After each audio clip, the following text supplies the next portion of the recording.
Assalamualaikum warahmatullahi wabarakatuh. Baik, hari ini kita akan belajar tentang konservasi mamalia, di mana akhir-akhir ini keberadaan mamalia semakin hari semakin berkurang, maka butuh perhatian ataupun partisipasi kita semua untuk bisa melakukan upaya konservasi.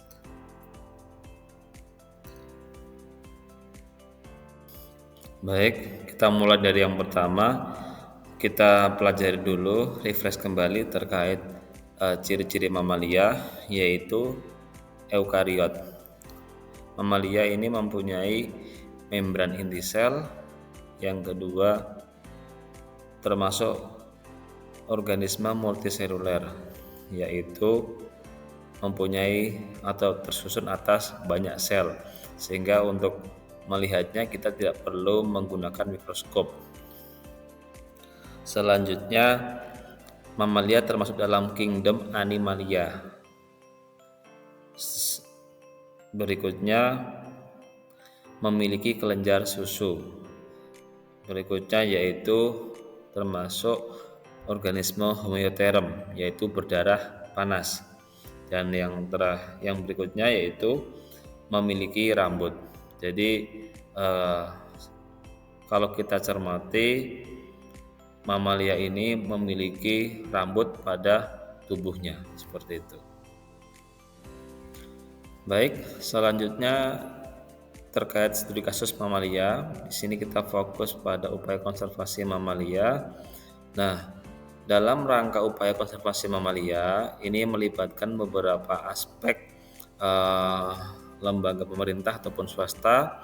Yang pertama di sini pemerintah biasanya di sini mereka akan mengeluarkan kebijakan-kebijakan dalam rangka upaya konservasi mamalia. Yang kedua, di sini ada non-government organization atau NGO, kemudian ada komunitas lokal. Nah, komunitas lokal ini memiliki peran yang sangat penting karena mereka ini biasanya yang berdampingan cukup dekat dengan mamalia ya di lapangan seperti itu. Kemudian ilmuwan dan peneliti, sebagai ilmuwan dan peneliti tentunya memiliki peran secara keilmuan, sehingga perannya dalam lapangan ataupun dalam upaya konservasi ini sangat dibutuhkan dan sangat penting. Selanjutnya sektor swasta. Nah, sektor swasta ini juga memiliki peran penting. Biasanya mereka mau mengeluarkan dana ya untuk membantu upaya konservasi mamalia gitu. Selanjutnya itu masyarakat umum. Nah, keterlibatan masyarakat umum secara keseluruhan ini diperlukan ya dalam rangka upaya konservasi mamalia, karena upaya konservasi ini tidak akan bisa berjalan secara optimal apabila terdapat sebagian kelompok ataupun lembaga yang tidak mau turut andil dalam upaya konservasi mamalia. Nah, yang terakhir yaitu lembaga internasional. Lembaga ini sangat penting karena ketika ada peran internasional, berarti ini menjadi sorotan dunia seperti itu. Baik, upaya konservasi dan moderasi. Nah, dalam hal ini konservasi mamalia ini tidak lepas dari keterkaitannya dengan moderasi beragama. Di sini bisa dilihat ya, ada pemaparan terkait keterkaitan antara konservasi mamalia dengan moderasi beragama. Nah, di sini bisa kita lihat dalam poin konservasi mamalia sebagai tindakan moderat.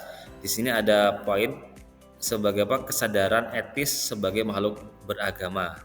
Kemudian tidak ekstrim dalam mengeksploitasi alam. Nah, di sini biasanya ya itu masyarakat itu dalam mengeksploitasi alam itu mereka secara membabi buta ya. Nah, di sini mereka merusak alam, kemudian menyebabkan kehancuran ekosistem. Ketika ekosistemnya hancur, habitatnya hancur, berarti mamalia ini tidak mempunyai tempat lagi untuk berlindung. Jadi mereka mungkin bisa sampai ke rumah warga seperti itu, yang akhirnya apa? Mengganggu kehidupan warga. Nah, selanjutnya ini sebagai apa? Bagian daripada tanggung jawab terhadap ciptaan Tuhan. Seperti itu. Kita bisa lihat dalam slide ini mungkin semuanya sudah tahu, dari gambarnya sudah terlihat ini adalah harimau. Ini harimau Sumatera. Nah, harimau Sumatera ini dia memiliki ciri-ciri ukuran tubuh paling kecil di antara harimau yang ada di dunia. Kemudian mempunyai warna bulu yang cukup gelap di sini. Kemudian pola belangnya ini sangat rapat dan tipis. Kemudian rambut pada bagian leher ini dia lebih panjang. Nah, ini kaki dan telapak dari kaki ini yang cukup kuat ya. Nah, kakinya ini pendek, berotot dan telapak besar. Gitu. Kemudian tengkorak daripada harimau ini cukup kecil. Nah, yang terakhir, status konservasi harimau ini yang perlu menjadi perhatian kita semua saat ini, bahwa status konservasinya yaitu masuk dalam ini masuk dalam critical endanger ya. Jadi sudah sangat-sangat kritis. Jadi kita harus berupaya secara konsisten, secara intens, secara ketat supaya keberadaan daripada harimau ini bisa tetap survive ya. Kalau kita biarkan, mungkin tidak lama lagi keberadaan harimau ini akan punah seperti itu. Selanjutnya ini ada orangutan Kalimantan atau Pongo pygmaeus. Nah, ciri-ciri daripada orangutan Kalimantan ini yang paling mencolok itu dia mempunyai rambut panjang dan berwarna kemerahan ya. Kemudian ini tubuhnya ini cukup besar dan kekar. Kemudian lengannya ini sangat panjang. Kemudian mempunyai bantalan pipi pada organisme yang jantan. Kemudian dia tidak berekor. Nah, biasanya dia ini hidup arboreal atau di atas pohon, dan kecenderungannya dia menyendiri gitu ya. Kemudian status konservasi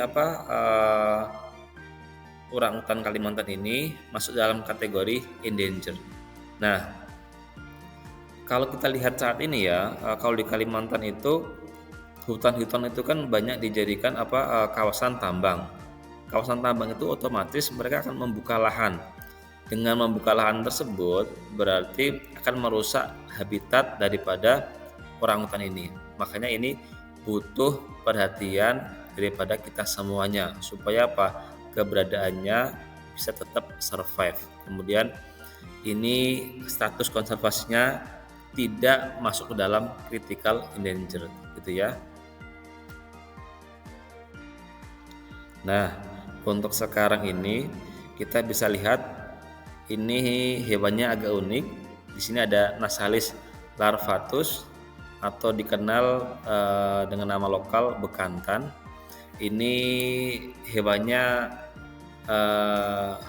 cukup menarik ya, karena mempunyai ciri-ciri dari rambutnya yang berwarna coklat kemerahan, dan yang paling menonjol yaitu bentuk hidungnya. Hidungnya ini dia cukup besar gitu ya. Nah, pada individu yang jantan ini mempunyai hidung yang lebih besar daripada yang betina. Kalau pada yang betina itu relatif kecil seperti itu. Kemudian memiliki ekor yang panjang, perut buncit, kemudian ini hidupnya berkelompok, jadi bergerombol seperti itu. Kemudian, nah ini termasuk hewan yang pandai berenang. Karena dia pandai berenang, jadi habitatnya ini di hutan bakau ataupun rawa. Jadi mereka tidak takut tenggelam karena mereka bisa berenang seperti itu.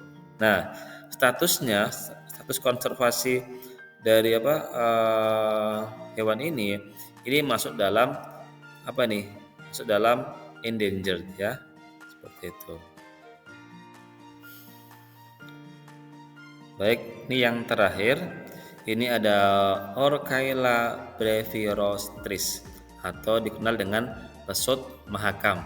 Karena memang hewan ini endemik di Sungai Mahakam, gitu ya. Makanya disebut sebagai pesut mahakam. Ini dikenal juga sebagai lumba-lumba air tawar, gitu. Adapun ciri-cirinya yang pertama, tubuh bulat, gemuk dan berukuran besar. Kemudian dengan panjang sekitar 2 sampai 2,5 meter. Beratnya bisa mencapai 130 kg ya. Dengan berat 130 kg mungkin kita tidak akan kuat untuk mengangkatnya ya kalau secara sendiri ya gitu. Kemudian warna tubuhnya ini abu-abu, kemudian kepala bulat tanpa moncong ya, ini berbeda dengan apa? Dengan lumba-lumba ya gitu. Kemudian sirip punggung kecil dan membulat. Nah ya, ada sirip punggung kecil di sini ya, membulat. Kemudian lubang pernafasan di atas kepala. Habitat air tawar Sungai Mahakam gitu ya. Kemudian status konservasinya ini masuk dalam critical endangered. Ya ini masuk ke critical. Ini kalau tidak kita perhatikan, bukan tidak mungkin dalam beberapa tahun yang akan datang ya, ini kita sudah tidak bisa menemukan lagi pesut mahakam ini.